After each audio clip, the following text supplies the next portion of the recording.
ஆழிமழை கண்ணா ஒன்று நீ கைகரவேல்.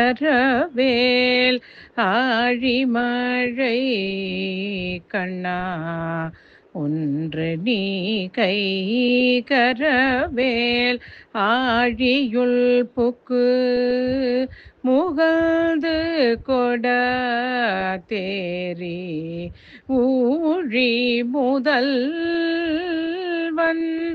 உருவம் போல் மெய் கருத்து பாழியாம் தோளுடைய பத்மநாபன் கையில் ஆழி போல் மின்னி வலம்புரி போல் நின்றதிர்ந்து தாழாதே சார்கம் உதைத்த சரமழை போல் வாழ உலகினில்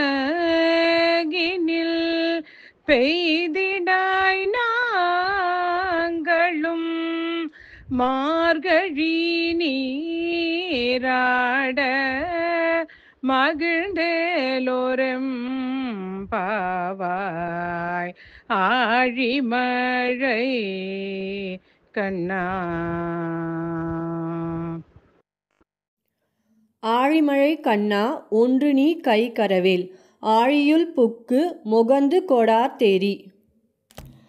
கம்பராமாயணத்தில் மழைக்குன்றம் அணையான் என்றும் மழைமுகில் என்றும் கார்முகில் கமலம் பூத்து மண்ணுக்கு வந்தது என்றும் கார்கோல மேனியான் என்றும் ராமனை கம்பர் பெருமான் வர்ணித்துள்ளார்.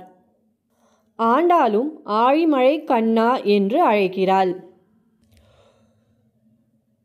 ஊழி முதல்வன் உருவம் போல் மெய் கருத்து பாழியன் தோளுடை பத்மநாபன் கையில் ஆழிபோல் மின்னி வலம்புரி போல் நின்று அதிர்ந்து மழை போலும் நிறத்தை உடைய பெருமானே, எங்கள் வேண்டுகோளை மறந்துவிடாதே.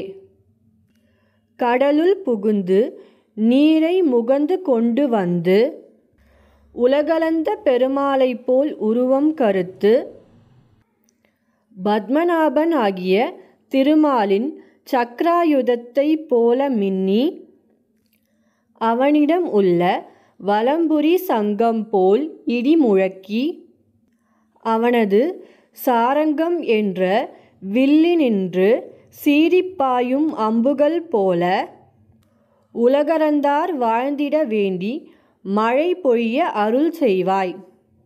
தாழாதே சார்ங்கம் உதைத்த சரமழை போல் வாழ உலகினில் பெய்திடாய் நாங்களும் மார்கழி நீராட மகிழ்ந்தேலோர் எம்பாவாய்.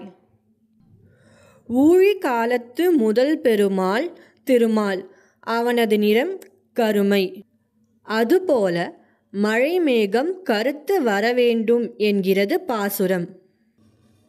பாழியம் தோல் என்றால் அழகிய வலிமையுடைய தோல்.